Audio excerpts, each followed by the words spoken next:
Hey everyone, Rho here. Today we're discussing the Great Wolf Lord Grimnar and his grudge against the returned Primarch Roboute Guilliman. General spoiler warning to begin, as we will be discussing events from across the Warhammer 40k universe, as well as events specifically from the Dawn of Fire series novel The Wolftime by Gav Thorpe.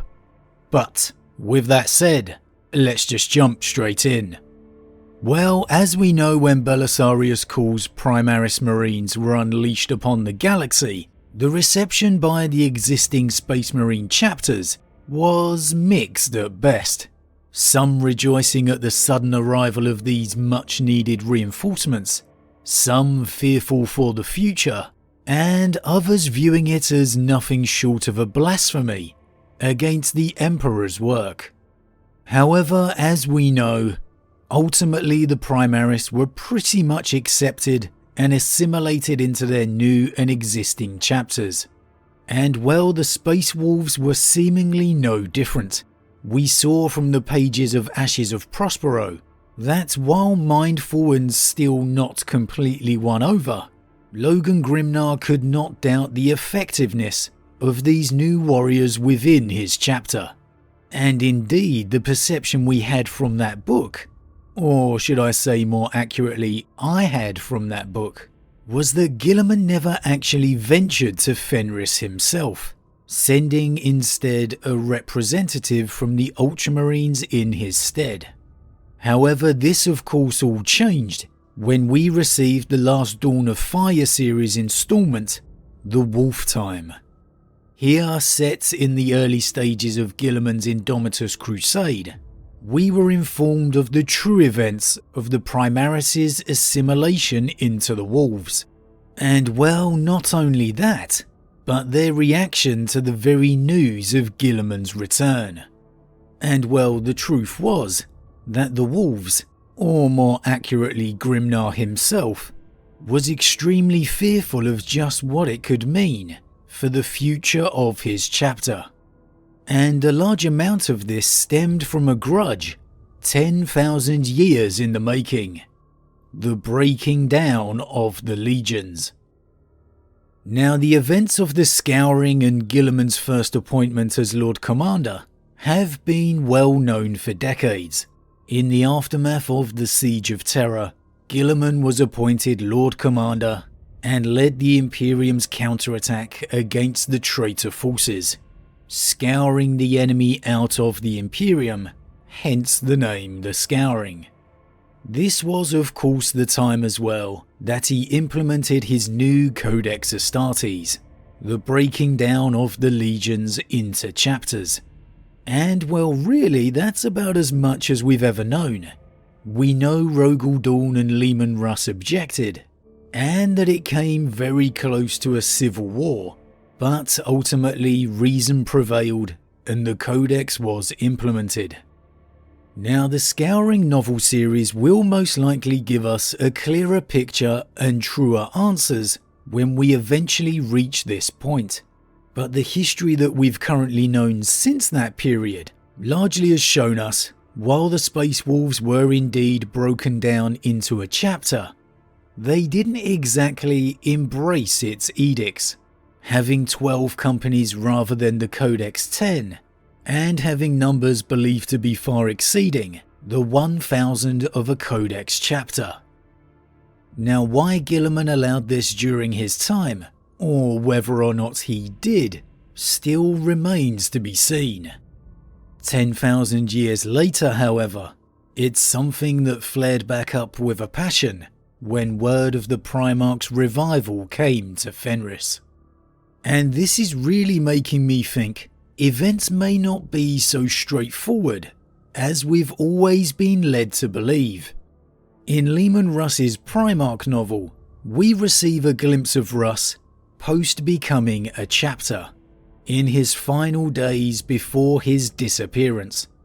And in regards to this, Russ states very clearly he was just fed up of fighting his brothers, and he ponders how against it Lionel Johnson would have been.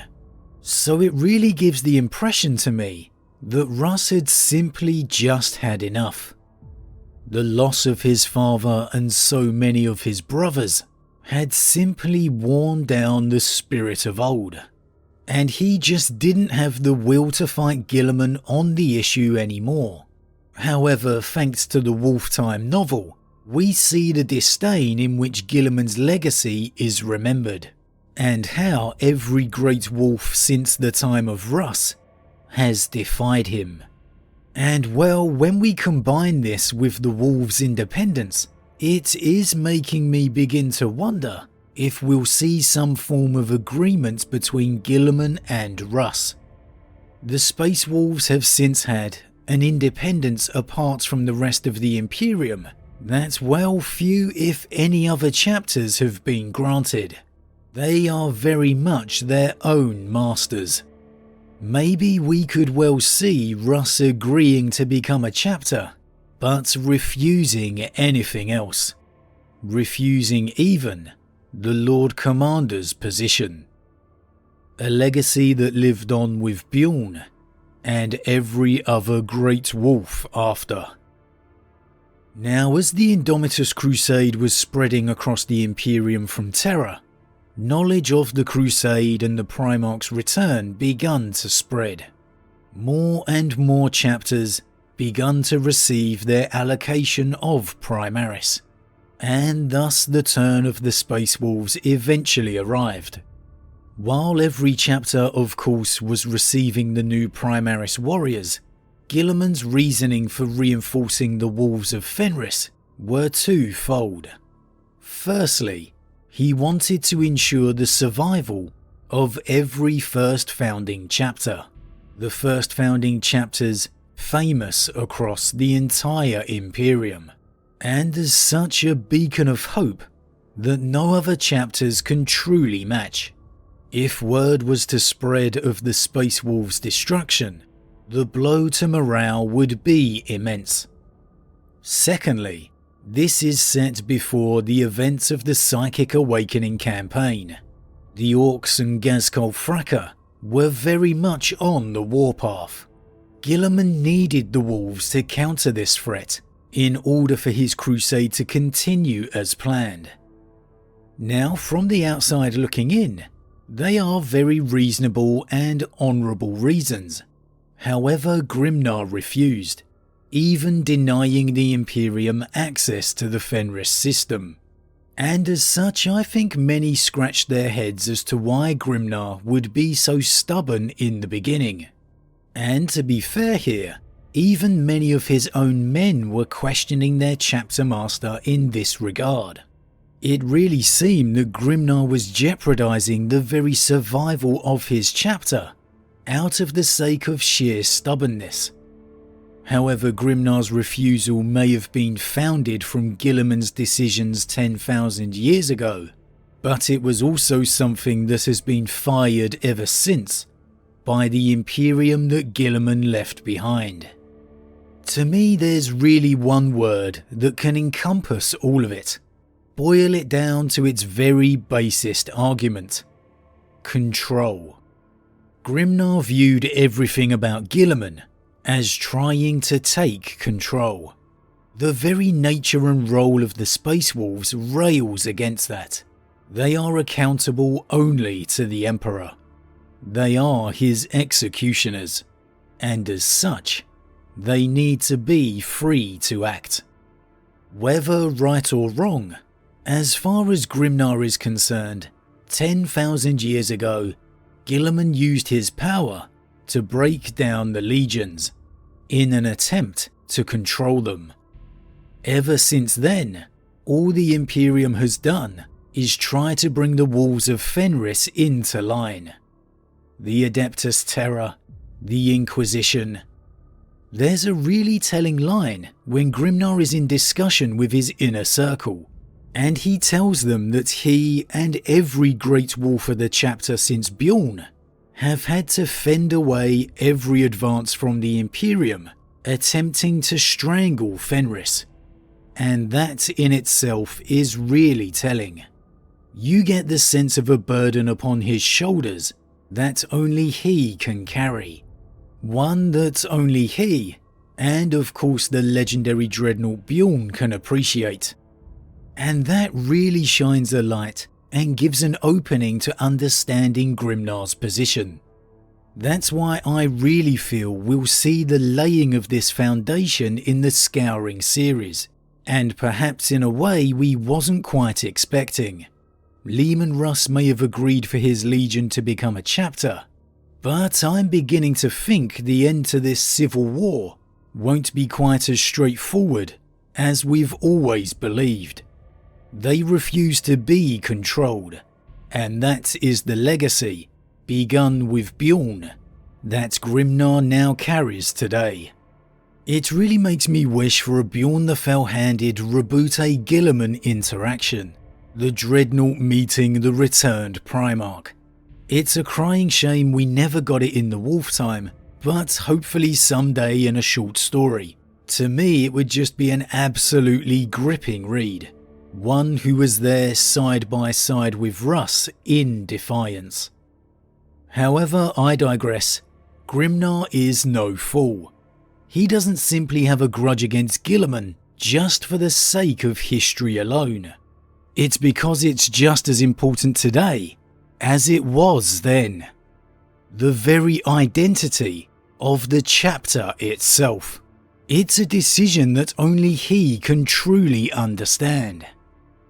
We see when Guilliman's representative is allowed access to Fenris and meet with Grimnar, bringing official word of Guilliman's return and the Primaris, all of Grimnar's questions and reactions boil down to that element of control.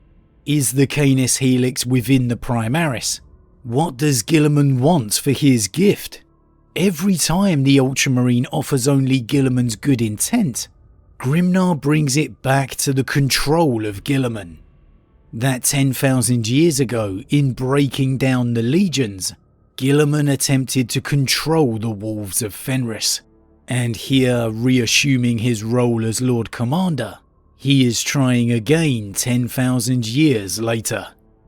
Now we can agree or disagree with Grimnar's position, but really it can be asked, is he wrong?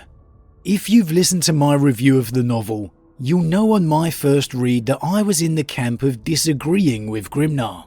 However, after I truly understood his position, on the second read I was fully understanding of it. Sure, Grimnar may well mask it behind the brashness and bravado of the wolves, but just like his Primarch before him, behind the mask of a savage lies a very calculating mind indeed. Guilliman may well have been offering the wolves the gift of Primaris, but he was doing so they would counter the advance of the orcs.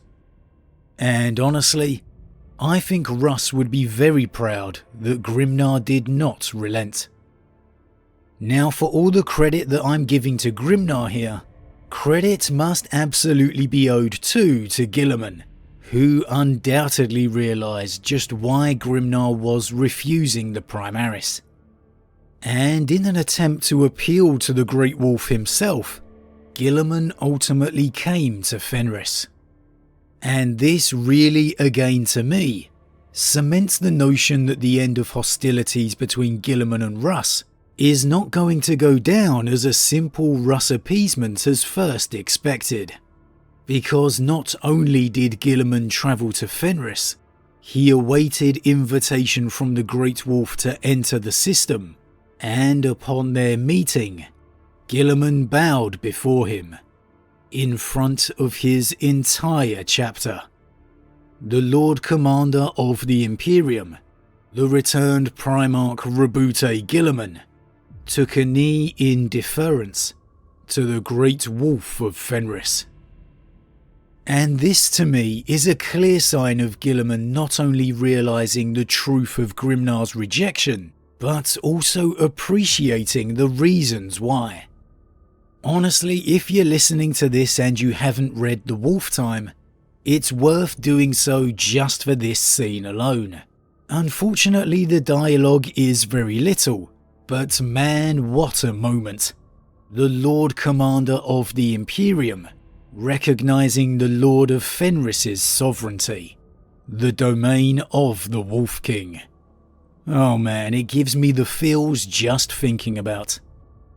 In this moment, and in this action, again to me we see the clues to the beginning of how this all began. How the conflict regarding the Codex Astartes, and dare I say it, perhaps even Guilliman's appointment as Lord Commander, are not going to be all straightforward as we've always been led to believe. The Scouring series is yet to come, but 10,000 years ago, the Wolves of Russ may well have become a chapter, but Russ himself refused his brother's control. Since then, every great wolf of his legacy has lived up to that oath of commitment, that in the All-Father's name do they serve, and in nobody else's. Grimnar may have ultimately relented on the Primaris when they were proved true sons of Russ, but he did not relent on his oaths to his Primarch. Despite the Lord Commander Roboute Guilliman's return, the domain of the Wolf King stands apart. But as always guys, what do you think? Do you think we're in for a few surprises in regards to the breaking down of the legions? How exactly do you think Leman Russ's standing down is going to play out? And in regards to Guilliman's return, was Grimnar in the right or in the wrong for standing true to the oaths of history? As always guys, leave your thoughts in the comments below, I love to read them. Huge thank you to all my subscribers, your support truly means a lot to me, it really does. And if you're new, please consider subscribing to help the channel grow. If you enjoyed this particular vid, then why not drop a like on it too. But with that said, I am off, and I'll see you all again real soon.